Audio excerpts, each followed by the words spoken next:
Retour en direct sur cette Web TV à Chamonix, sur la place du Triangle de l'Amitié. Puis je suis très content d'accueillir un petit jeune, tout nouveau dans le trail, venu. Non, un grand expert du trail, un grand animateur, sinon le plus grand animateur. On est content toujours de l'entendre et entendre sa voix ici sur la place du Triangle de l'Amitié. Ludo Collet. Ludo, je sais que non seulement tu animes, mais tu es maintenant passionné de trail et tu suis les courses, tu connais les coureurs. Tu as suivi la course, je sais que tu as plusieurs copains, potes, etc. dans la course. Tu vas nous faire une petite analyse. Tu disais Alex Nicol, à course gagnée pratiquement, il a fait une course sage au départ. La course est pliée, tu crois, pour la victoire ? Alors bien sûr, on est sur un 80 km, on est sur de l'ultra, on ne peut jamais présager d'un coup de bambou. Mais de ce que j'ai vu et de ce que mes collègues, notamment Fred Bousseau, ont pu voir sur le parcours, il n'y a pas photo. Alex Nicol est beaucoup plus frais que les autres et il est resté à son rythme et ça c'est un gros avantage, il ne s'est pas mis dans le rouge. Les autres ont essayé de le suivre, par contre ont tiré un petit peu. La Franco Collet, l'italien, est en train de payer les efforts qu'il a fait pour rester au contact. Apparemment Alex Nicol s'est perdu quelques minutes, ce qui lui a mis un petit coup de rage supplémentaire et du coup il a repris une dizaine de minutes là, sur Franco Collet et je ne vois pas maintenant qui va aller le chercher. Ouais, on peut parler aussi de la course féminine, parce qu'une course, comme tu l'évoques, sur un ultra, c'est jamais fait. Il peut y avoir des défaillances. Il faut gérer ces défaillances. Et on a une course féminine aussi intéressante, mais un petit peu plus la pression qu'Alex Nicol, je pense, l'Espagnole, Anna Conan Pascua. Qu'est-ce que tu en penses? Derrière, ils sont en chasse, ils se sont mis, l'américaine et la népalaise, toutes les deux en chasse derrière Anna pour éventuellement, s'il y a une défaillance, ils vont la doubler. Ouais, Hilary et Mira font une course assez intelligente. Elles ont perdu un tout petit peu sur la première, sur notre espagnol, mais quasiment rien. Il y a 8 minutes. Elles sont quand même encore assez loin par rapport aux garçons. Donc je pense que ça va être très très intéressant. Elles sont 3 en 8 minutes, plus Zhang Li, la chinoise, qui n'est pas si loin que ça. Et pour l'instant, moi je ne me prononce pas sur les filles. Ouais, on a vu le départ, ils sont en train de visionner les images de ce départ. Ouais, tu t'es levé quand même tôt, 2h30. J'ai pas pu venir, je suis désolé, mais je sais que y avait notre ami Ludo sur la ligne de départ. T'as mis le feu ce matin, j'ai entendu quand même. Je me suis levé parce que je me suis dit quand même, départ sur ACDC, c'était top. C'est ça, c'est ce mélange enfin, entre la fête, l'effort violent. C'est ces choses paradoxales qui nous font venir et qui nous font aimer le trail, non ? Oui, tout à fait. Là, pour moi, la difficulté ce matin, c'était donner de la joie, du bonheur, de l'intensité au départ, mais aussi respecter les gens de Chamonix parce que c'était 4h du matin. Donc on a essayé de trouver le juste milieu. Et voilà, il y avait encore une belle atmosphère. Beaucoup d'accompagnants qui étaient déjà là à 4h du matin pour suivre et puis applaudir tous ces coureurs qui ont pris le départ. J'en profite je mets ma casquette pour dire un petit coucou à toute la réunion qui nous suit. Je suis très très très très déçu pour Yannick Seri. Moi je l'avais mis dans mon top 5 personnel, il le savait. Malheureusement il avait les cannes aujourd'hui, mais pas les intestins. Les problèmes gastriques on connaît très très bien dans l'ultra. Quand ça arrive chez un coureur, malheureusement, surtout au 30e kilomètre et qu'il en reste 50, ça devient compliqué. En tout cas je vous fais tous un coucou, la réunion est là. Merci à tous. Je sais que Michel Bénard, tu nous suis. Je sais que Karine, tu nous suis aussi. Que Laurent Désiré, Laurent Nativel, Jérôme Désiré, vous êtes tous là et ça fait plaisir. Continuez à nous suivre. Il y a encore un garçon que tu connais bien, Raymond, qu'on verra ce week-end. Donc, continuez à nous suivre. Ouais, puis on me dit en direct que l'Espagnole Anna Canon Pascua est en train de passer au niveau du tour. Donc ça veut dire qu'ils vont quand même vite. A priori, on la voit à l'image. Donc elle va très vite, cette Espagnole. On l'a vu tout à l'heure aussi, l'Américain passer sur ce passage. On a vu l'aisance. Au bout de 50 km, toi, ça t'impressionne toujours que ces coureurs arrivent à faire des vitesses, même sur des distances au-dessus de 100 km, aller aussi vite dans la course, non ? Disons que c'est vrai que ces 10 dernières années, le trail a tellement explosé. On a des garçons comme toi, par exemple, d'excellents coachs maintenant à l'international et en France. Et on voit que maintenant, tous les coureurs, pour certains vont se dire, quand on dit qu'ils sont partis tranquilles, ouais, ils ne sont pas partis hyper forts. Et ils arrivent maintenant à maintenir des cadences 8, 9, 10, 11 km/h sur 80 km, quoi.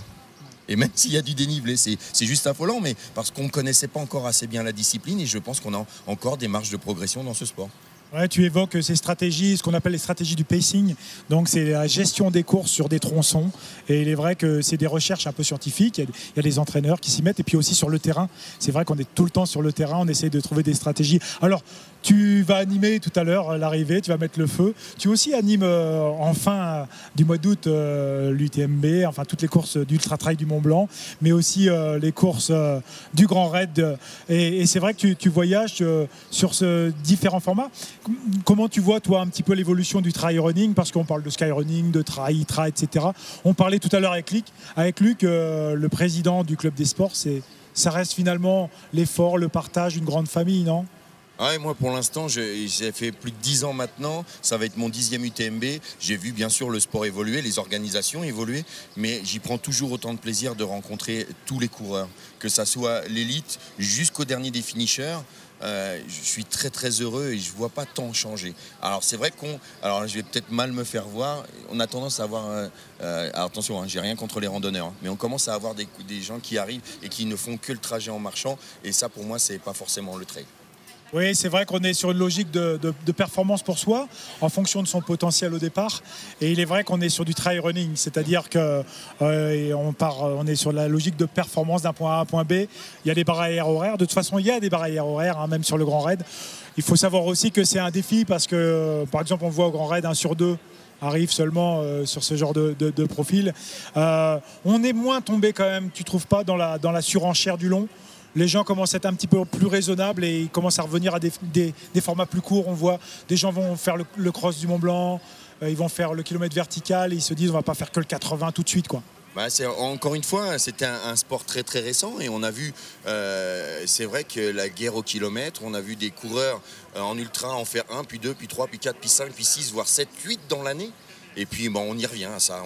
On voit que maintenant les coureurs se préparent pour 1, 2, voire 3 ultras dans la saison. Ça calme un petit peu. C'est toujours aussi intéressant aussi de travailler sa vitesse, d'aller sur des 23, sur des 42. On y prend autant de plaisir.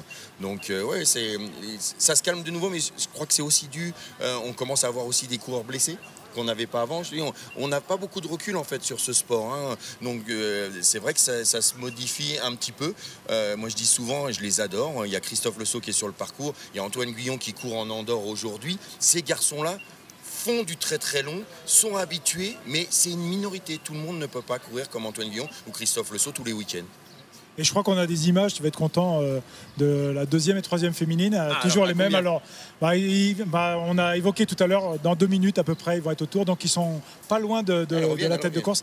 Elles reviennent, donc on a l'américaine que tu as accueillie hier sur le podium, et puis aussi la népalaise, on en a parlé ce matin, on en a parlé, l'évoqué. Et on me signale qu'on voit la course du Buet ce matin. Je crois qu'on a des superbes images. Je crois qu'on va en parler tout le week-end, mais le dispositif est magnifique. Un petit mot aussi sur l'américaine ou sur la népalaise?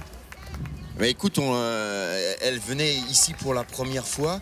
On le sait, dans notre népalaise, elle a brillé au Japon, elle a brillé en Chine, elle a brillé au Népal chez elle. Ici, c'est des formats, c'est toujours impressionnant, hein, de venir aussi à Chamonix, capitale du trail. Il y a toujours beaucoup d'élite, un parcours qu'on ne connaît pas forcément, et je pense qu'elle se débrouille très très bien. Elle fait une course très intelligente, elle ne s'est pas emballée, elle reste au contact d'Hilary, qui elle aussi vient pour la première fois, mais bon, elles ont envie d'en découdre, quoi. C'est intéressant. Et puis c'est vrai que tu l'évoquais, on a maintenant un...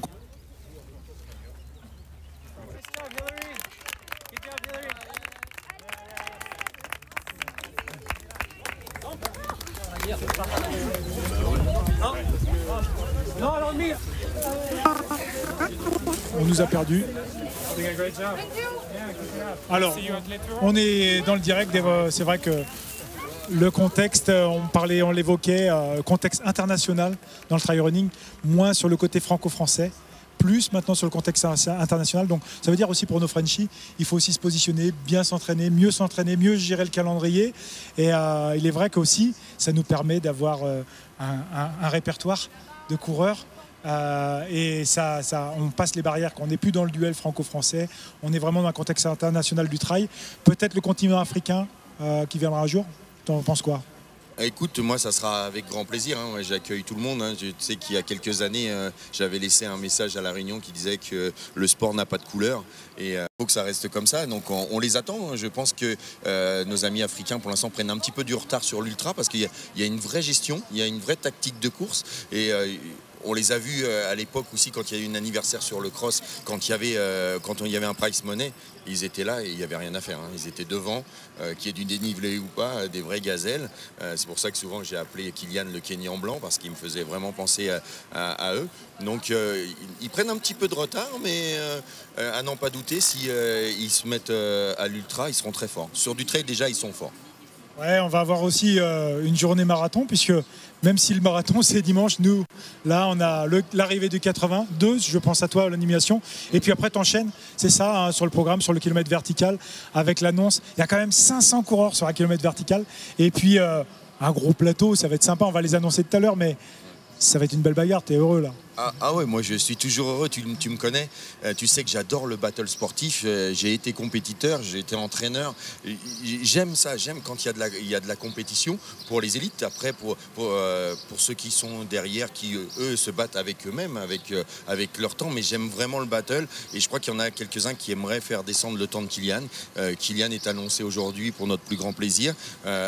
Kylian a toujours à cœur d'améliorer, il vient jamais là pour acheter du terrain, donc ça va être très très très intéressant. Ils sont 10 à pouvoir descendre sous les 36 minutes. C'est juste monumental quoi. Ouais, toi tu connais un petit peu Kylian, il est en forme, il a quand même été affecté par son petit séjour au Népal, on en parlait tout à l'heure, il y a un très joli reportage sur le magazine L'Équipe, je vous incite à lire, c'est vraiment chouette et c'est la survie, hein. On n'est plus dans la vie de tous les jours, on n'est pas dans le quotidien. Il va être en forme quand même parce que je sais que Saoul Padua veut peut-être une petite revanche, il était un petit peu moins bien l'an passé et cette année je pense qu'il s'est repréparé pour, non? Ah, exactement, le petit Colombien, je pense qu'il a eu un petit peu de travers l'année dernière. Il se trouvait que de mémoire, Kylian revenait d'un stage en altitude, donc il était vraiment en forme, il avait fait des globules et il était bien et il a mis à appuyer, il avait perdu le titre l'année d'avant, donc c'est sûr qu'il va y avoir un beau combat. Kylian, on ne peut jamais savoir avec lui, il en fait tellement. Il est tout le temps, tous les jours en montagne, il a beaucoup de dénivelé, il est beaucoup dans ses projets de 8000, donc on ne peut jamais savoir. En tout cas, il est toujours à un très très haut niveau, ça c'est certain, quelle que soit sa place. Ouais, c'est vrai qu'on va vivre vraiment ça tout à l'heure et on a hâte d'y être, mais il ne faut pas avoir trop hâte, je crois qu'il faut savourer, un petit peu comme dans la gestion de course, c'est ici et maintenant. On est toujours dans la prospection, on va dans les prospectives de dire quand est-ce que je vais arriver, j'ai encore tout ça. Moi je suis content, il fait beau, on est sur ici la ligne d'arrivée avec mon ami Ludo et on me signale que les deux féminines sont en train d'arriver autour, on les voit à l'antenne. Il y a quand même bien une dizaine de minutes depuis qu'on a annoncé la première féminine, donc elle garde son écart, quoi, ça se stabilise. Ouais, alors on parlait l'année dernière déjà de duo et là on a un beau duo avec l'américaine et la népalaise, duo qui peuvent se transformer en duel. Je crois que c'est aussi un vocabulaire qu'on peut utiliser, mais le duel sous le beau côté, c'est-à-dire à un moment donné, est-ce qu'on va arriver ensemble ou est-ce qu'on va se bagarrer pour avoir la deuxième place? Là c'est pas forcément la première, à ton avis, ils vont arriver ensemble ou ça va se bagarrer? Je les connais pas assez bien pour pouvoir te dire. Je pense que le duel, il va se faire jusqu'au Montanvert. Dans la montée, après, peut-être que si elles sont ensemble dans la montée, elles feront la descente ensemble, je pense. S'il y en a une qui arrive à prendre de l'écart sur l'autre dans la dernière difficulté, ça nous donnera une bonne indication. Après, moi, je suis souvent friand d'arriver main dans la main, mais pareil, ça reste du sport et si on a fait toute la course et qu'on n'arrive pas à se départager, il me semble que c'est normal de finir main dans la main. Quand on sait que ça revient, on part devant, ça revient derrière, on repart devant, c'est intéressant d'aller au combat jusqu'au bout. Après, on verra, de toute façon, on les accueillera avec grand plaisir. Et a priori, les premières féminines sont annoncées autour de 17h30, les premiers garçons vers 14h30, donc elles arriveront en plein kilomètre vertical avec les élites qui prendront le départ. Ça va être sympa. Ouais, alors on fait un petit peu comme au Grand Raid, un petit pari sur le temps du vainqueur. Toi, tu dis 10h34. Exactement, je dis 10h34. Ouais. Après, apparemment, Nicole est très très fort en montée et en descente. Donc s'il a les jambes, il peut nous gratter encore quelques minutes et se rapprocher de 10h25, 10h26, je pense. Donc le temps similaire à l'an passé qu'avait mis Luis Alberto Hernando. 10h25 exactement, il avait mis devant François Daen un petit peu plus loin, à une dizaine de minutes. Avec un parcours qui a légèrement changé, hein, mais un petit peu plus difficile. Donc je me doute que tu as dû en parler puisque c'était les nouveautés. Donc il est en train de faire une très très très belle course. Il va très vite en tout cas. Écoute Ludo, on te remercie beaucoup d'être passé nous voir à la Web TV et puis on va se voir nous tout l'après-midi. Ça va être du vrai bonheur pour vivre ces instants non seulement de l'arrivée du 80 km et puis aussi le départ du kilomètre vertical. Voilà, va te reposer un petit peu, hein, je suppose. Il faut peut-être de l'énergie, non ? Ah, maintenant c'est fini. Le repos, je l'ai pris un petit peu ce matin. Après j'ai été voir le parcours. Maintenant je suis sur la ligne et je ne vais pas en décrocher. Je vais rester là et suivre via Live Trail un petit peu les rebondissements. Et puis moi, à titre personnel, il y a quelqu'un qui m'a beaucoup aidé dans ce milieu. Il s'appelle Sébastien Chéniaud. C'est avec sa femme Isabelle, c'est des gens que j'aime de tout mon cœur.